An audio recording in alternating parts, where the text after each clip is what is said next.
નમસ્કાર મિત્રો, વિડીયોમાં તમારું સ્વાગત છે। તો મિત્રો, અત્યારે હાલની ખૂબ જ મોટી અને દુઃખદ ખબર સામે આવી રહી છે। ત્યારે મિત્રો તમને જણાવી દઈએ કે રાજકોટ સહિત રાજ્યભરમાં રોગચાળાએ માજા મૂકી હોય તેમ રોગચાળાના કારણે અનેક માનવ જિંદગીકાળના બફરમાં ખોમાઈ રહ્યા છે। ત્યારે મિત્રો, રાજકોટમાં ખાનગી હોસ્પિટલમાં ફરજ બજાવતી મહિલા તબીબનું એક દિવસની તાવથી બીમારી સબબ મોત નિપજતા પરિવારમાં રેડાટી સાથે ગમગીની છવાઈ જવા પામે છે।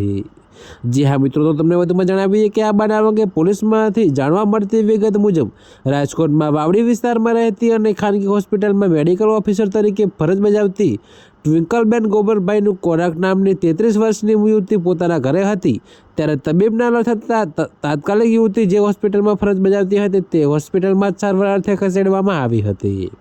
જોકે મિત્રો, જ્યાં યુવતીની સારવાર કારગત નીવડે તે પૂર્વે જ ફરજ પરના તબીબે જોઈ તપાસી યુવતીને નિપ્રાણ જાહેર કરતા પરિવારમાં રેડાટી સાથે ગમગીની છવાઈ જવા પામી હતી। તો મિત્રો, આ ઘટના અંગે જાણ થતાં તાલુકા પોલીસ મથકનો સ્ટાફ ખાનગી હોસ્પિટલ ખાતે દોડી ગયો હતો। જોકે મિત્રો, પોલીસે જરૂરી કાર્યવાહી કરી યુવતીના મૃતદેહને પોસ્ટમોર્ટમ અર્થે સિવિલ હોસ્પિટલ ખાતે ખસેડ્યો હતો।